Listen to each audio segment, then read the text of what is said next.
ये है दिल्ली दर्पण। नमस्कार साथियों, क्या आरएसएस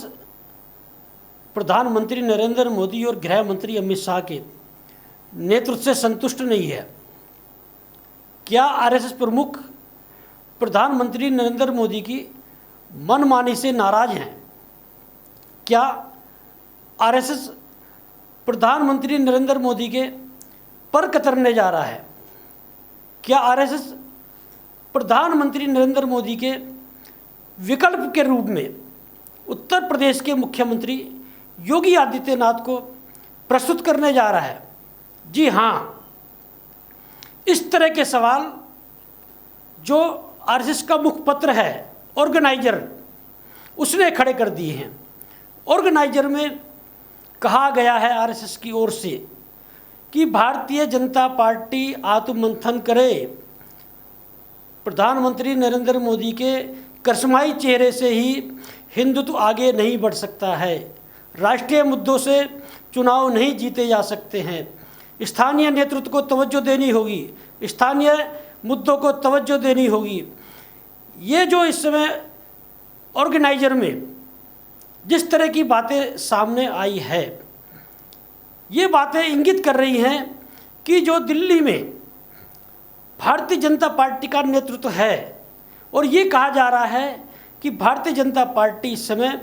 दो व्यक्ति, प्रधानमंत्री नरेंद्र मोदी और गृह मंत्री अमित शाह, दो व्यक्तियों की चल रही है, और दोनों व्यक्ति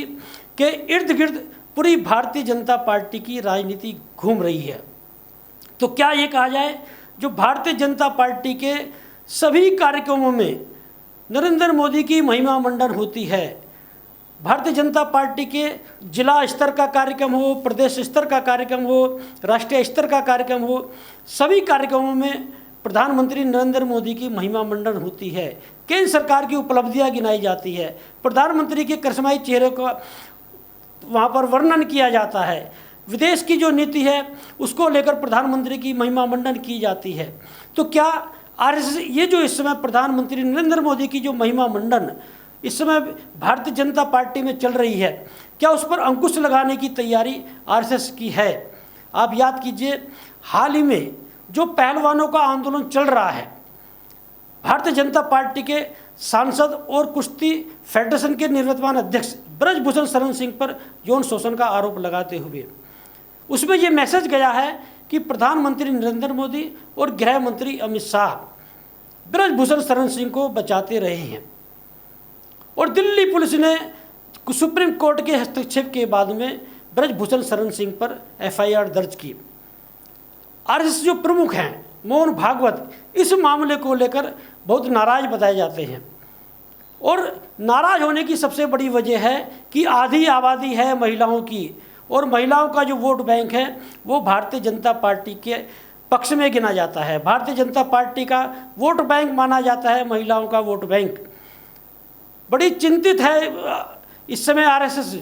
ये जो इस समय पहलवानों का मुद्दा उठा है, भले ही नाबालिग लड़की का जो नाबालिग पहलवान है उसका बयान बदल दिया गया हो, लेकिन मैसेज ये जा रहा है कि उनके पिताजी ने जिस तरह से इंटरव्यू दिया है, जिस तरह से वो डरे हुए हैं, जिस तरह की बातें की है, उससे ये मैसेज जा रहा है कि वो बयान डरा धमका कर दिलवाया गया है। पहलवानों के मामले में ये मैसेज गया है कि जो भारतीय जनता पार्टी का नेतृत्व है वो लगातार ब्रजभूषण शरण सिंह को बचा रहा है।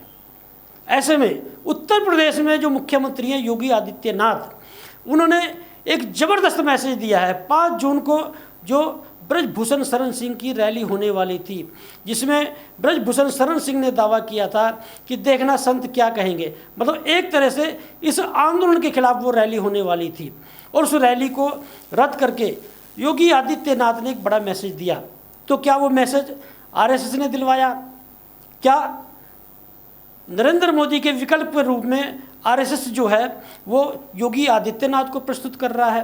क्योंकि इस बीच में जितने भी बातें सामने आई हैं वो उससे ये लगता है कि प्रधानमंत्री नरेंद्र मोदी अपने विकल्प के रूप में गृह मंत्री अमित शाह को आगे करना चाहते हैं, और वो करने में लगे हुए हैं।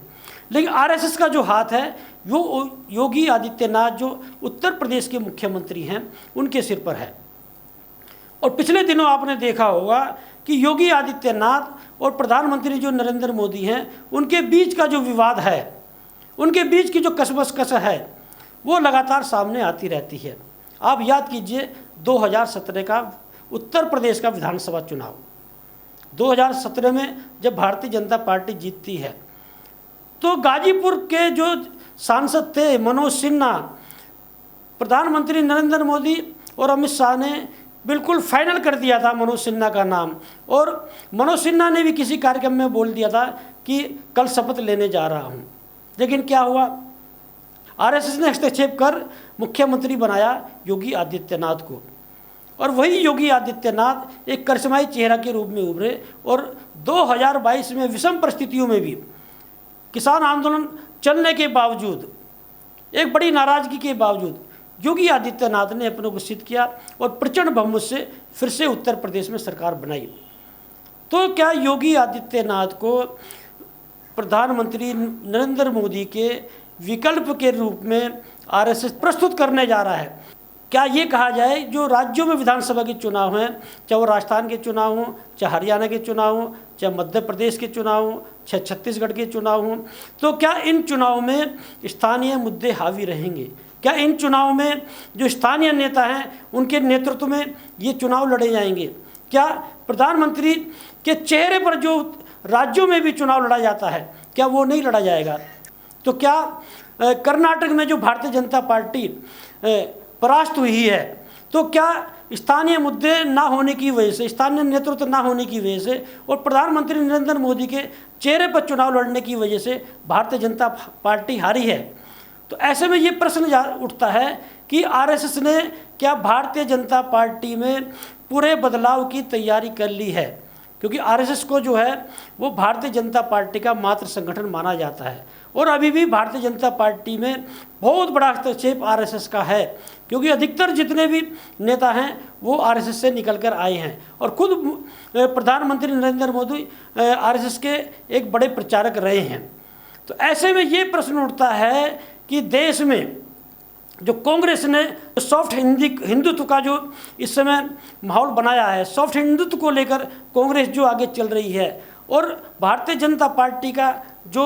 हार्ड हिंदुत्व है, तो हार्ड हिंदुत्व में क्या योगी आदित्यनाथ फिट बैठ रहे हैं? लेकिन इस बीच में ये भी देखना होगा कि मोहन भागवत जो हैं वे भाईचारे का माहौल भी बना रहे हैं, वो मस्जिदों में भी जा रहे हैं, इमामों से भी मिल रहे हैं, और जहाँ अपने ही कार्यक्रमों में जो स्वयं सेवक हैं उनसे आह्वान कर रहे हैं, उनसे अपील कर रहे हैं कि जाति मत देखो, धर्म मत देखो, सबसे मिलो, सबके साथ में खेले कूदो, भाईचारा कायम करो। तो एक तरह से मोहन भागवत ने जो दूसरे सरसंघचालक हुए हैं आरएसएस में, उनसे अलग हटकर एक देश में भाईचारा बनाने का भी माहौल पैदा किया है। एक हिंदुत्व के जो साथ में मुस्लिम लोगों के साथ में भी एक मेल मिलाप का जो है एक अभियान मोहन भागवत ने चलाया है। मोहन भागवत ने पिछले दिनों एक बयान दिया था कि हर मस्जिद में शिवलिंग ना ढूंढा जाए।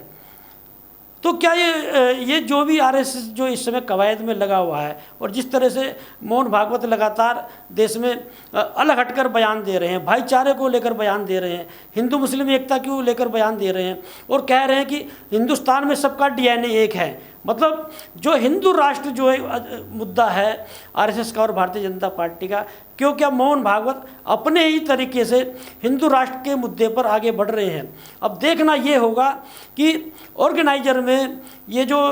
केंद्रीय नेतृत्व पर जो उंगली उठाकर आरएसएस ने आत्ममंथन की बात की है, अब आगे आरएसएस का क्या रुख होता है, और जो नेतृत्व है नरेंद्र मोदी और अमित शाह, उन पर किस तरह के अंकुश लगाया जाता है, या इन लोगों का किस तरह का रिएक्शन आता है, योगी आदित्यनाथ का क्या स्टैंड होता है, या योगी आदित्यनाथ को किस रूप में आरएसएस प्रस्तुत करता है, या और कोई नेता है जिसे आरएसएस के जो है वो जिस पर विचार कर रहा हो कुछ भी, लेकिन भारतीय जनता पार्टी में एक बड़ा बदलाव होने जा रहा है। भारतीय जनता पार्टी की जो एजेंडा है उसमें स्थानीय मुद्दों को लेकर, स्थानीय नेतृत्व को लेकर एक बड़ी कवायद चलने जा रही है। अब इसमें कहीं से दो राय नहीं है। इस ऑर्गेनाइजर में ये जो इस समय आत्ममंथन की बात सामने आई है। निश्चित रूप से भारतीय जनता पार्टी में इसको लेकर मंथन होगा, हड़कंप होगा। अब देखना ये है कि आगे की जो नरेंद्र मोदी की और गृह मंत्री की रणनीति क्या होती है, मोहन भागवत का आगे का स्टैंड क्या होता है।